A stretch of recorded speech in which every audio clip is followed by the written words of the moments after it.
Welcome back. Oh, I'm so excited.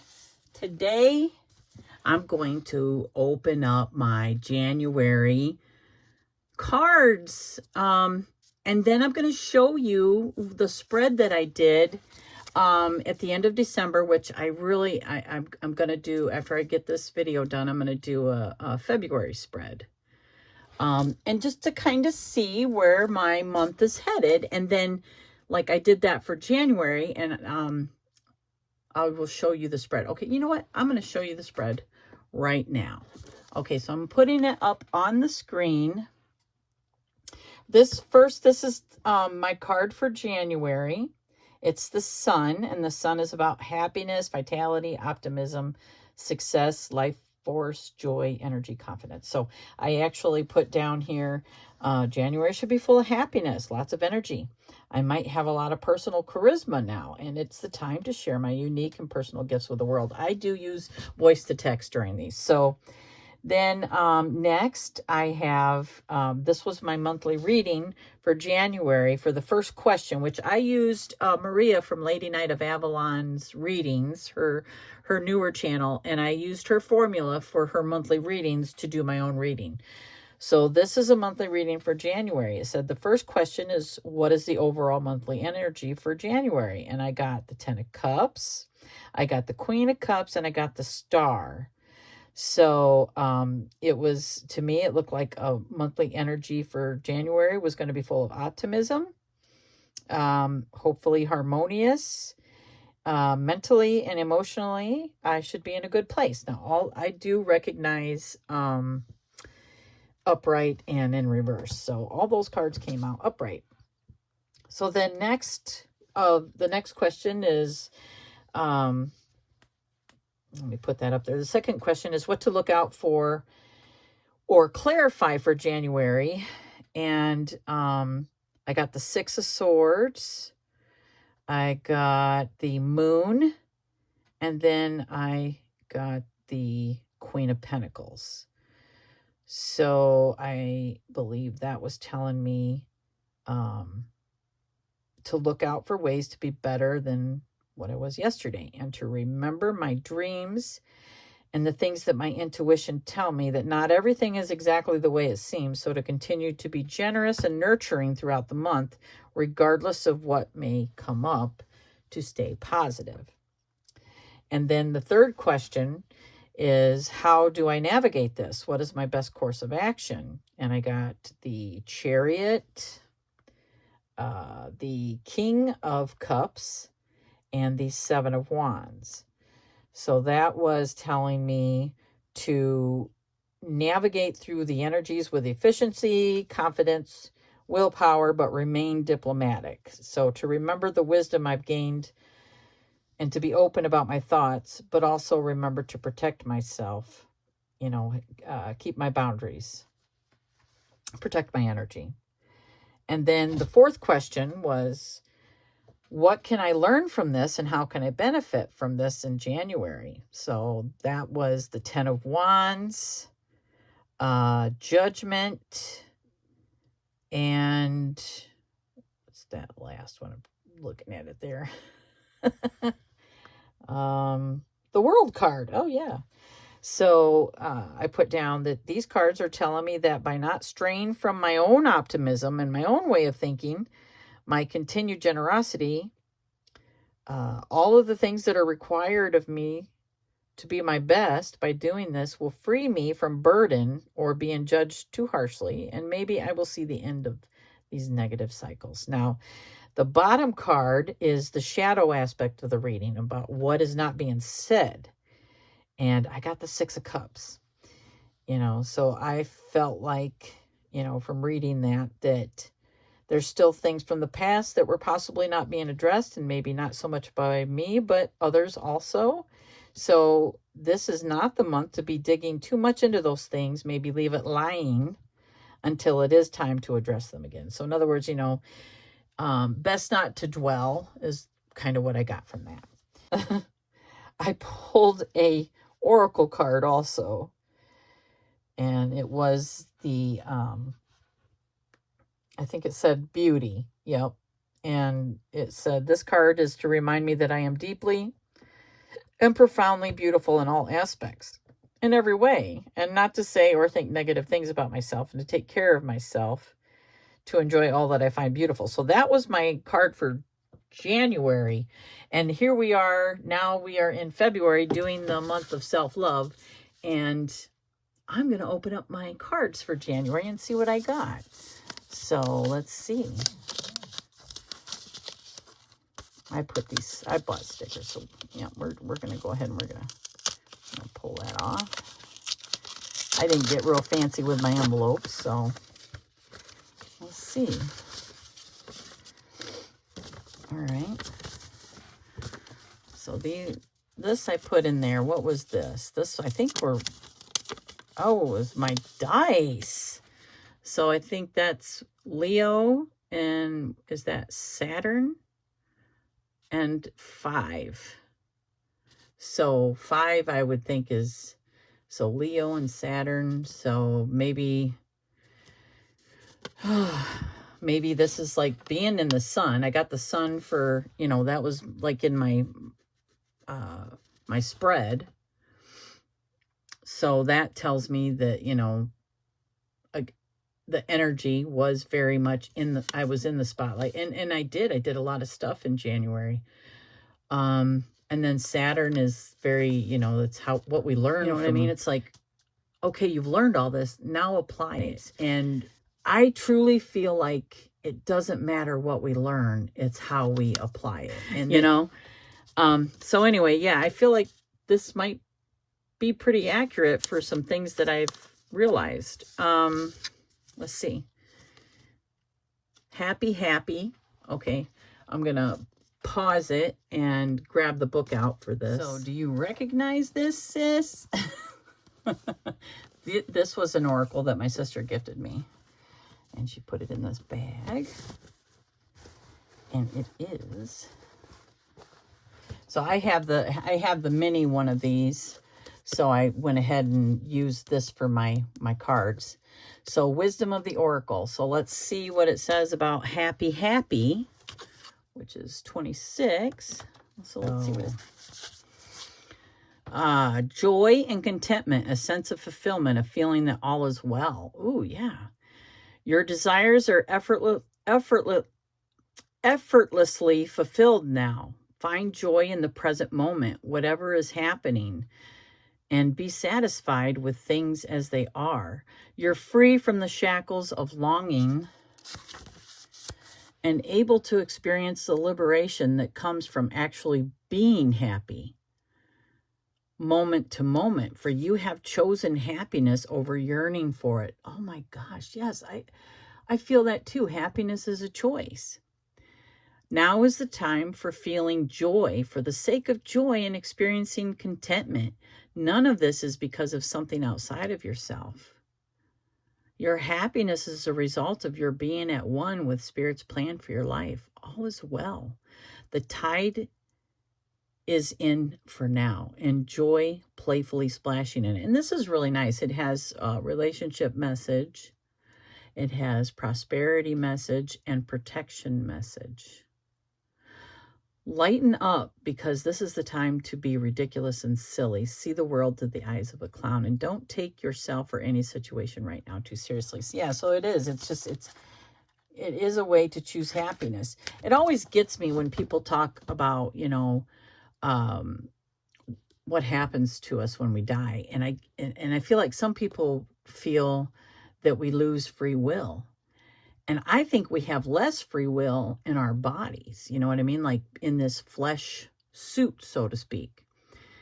That, everything is a choice. Even now we know this. So why would we lose free will when we die? You know what I mean? It's like, that makes no sense. I think that's stigma. I think that's, I don't think there's any proof of that at all. I don't care what is written in ancient text. I know my consciousness is tethered to this body, but I guarantee that it is just the tip of the iceberg on what I can experience once this body is gone. So, yeah, I am a big believer in free will does not end at death. So I believe we still have choices to make.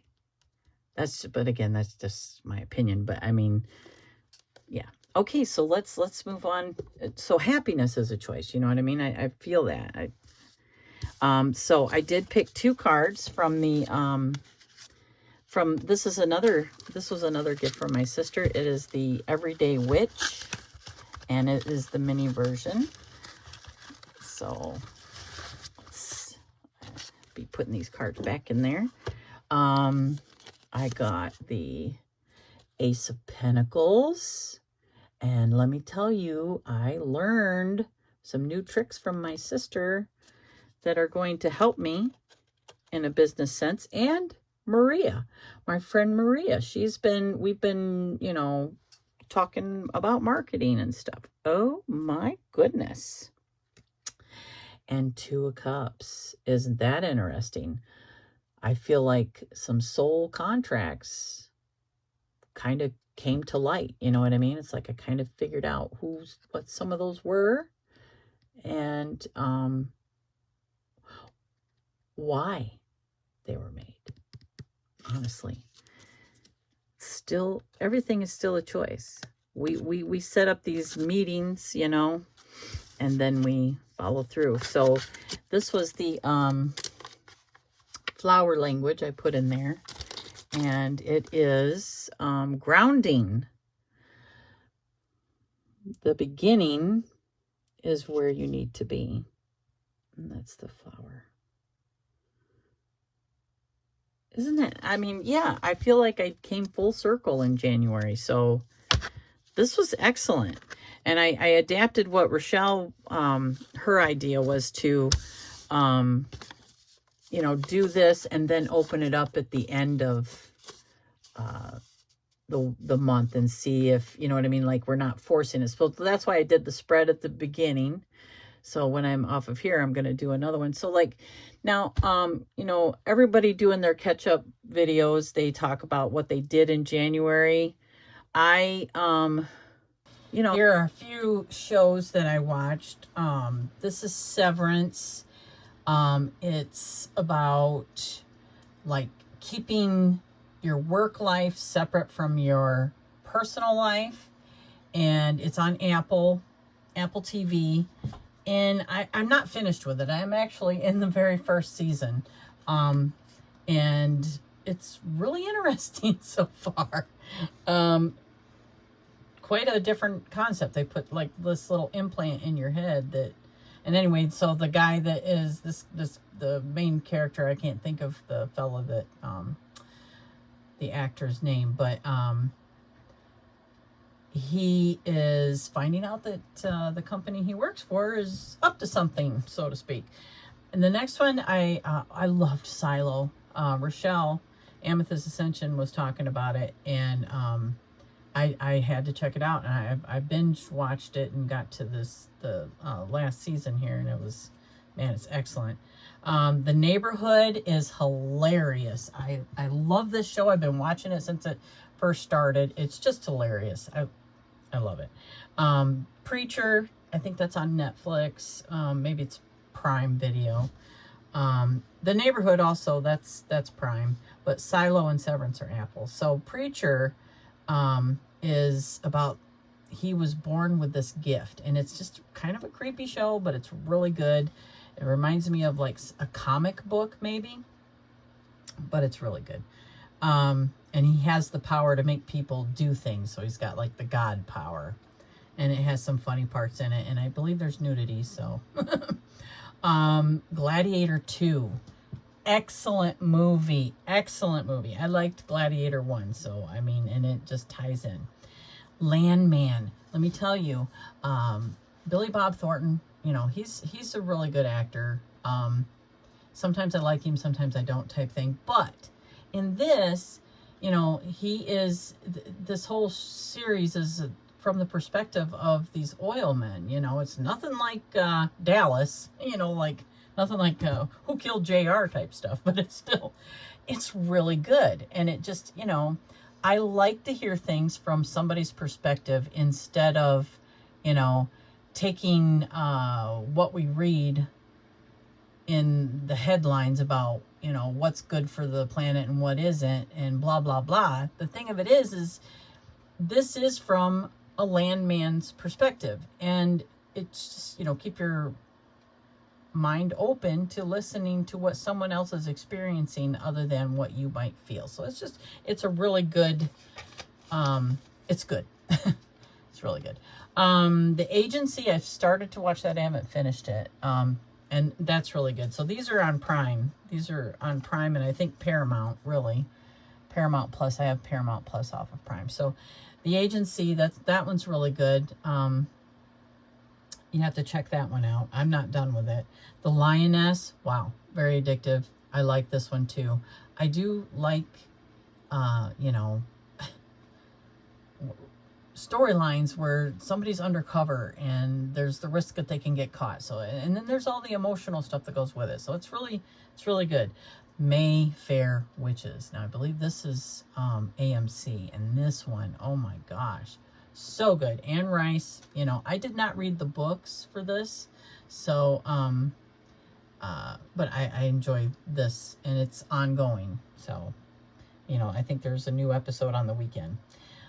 This is another one that I started watching a long time ago, The Way Home. It was on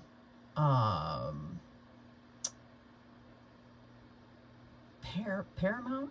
I can't even think of what Peacock. It was on the Peacock network. And now it is on Prime. I think it might be part of Hallmark. But it is really good. They're time travelers, but they're time travelers through a pond that's on the property. And this is another one that's ongoing. So, but yeah, I can't remember what... I've watched a little bit of stuff here and there. I don't think I've watched any real movies besides, you know, Gladiator 2. There's a couple that I want to see, but I haven't, that I do want to see, and I haven't yet. But, you know, my daughter had gallbladder removal surgery this month. Other than that, it was just a bunch of watching babies, and TikTok was down for a minute, so I went happy with trying to upload a bunch of videos, and my subscriber count went down, and my sister said, "Nope, put the brakes on. You need to, you're messing up your own algorithm," and she was right. I lost subscribers because of doing that. So now you're going to see one every so often. Taking marketing classes, that's helping. My subscriber count is going up again.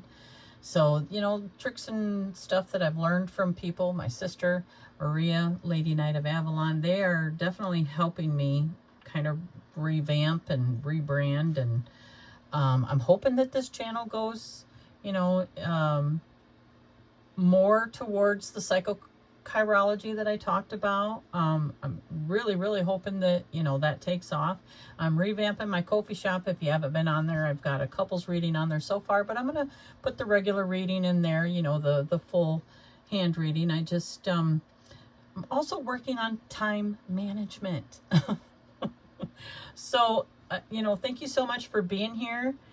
I truly appreciate everyone that comes and, you know, spends time watching my videos, takes a little time to comment, you know, like, subscribe, do all the YouTubey things, right?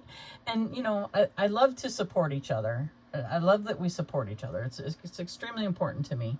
And I can't wait to see what the rest of February holds. And, you know, make sure you're following along with the self-love weeks. We should have week 2 coming up here real quick. And taking care of ourselves is important. You know, it's really important. And when we learn to love ourselves or accept ourselves and our own authenticity, then it's easier to accept that in others because we've learned to accept it in ourselves. So again, thank you so much for being here, and I will see you in the next video.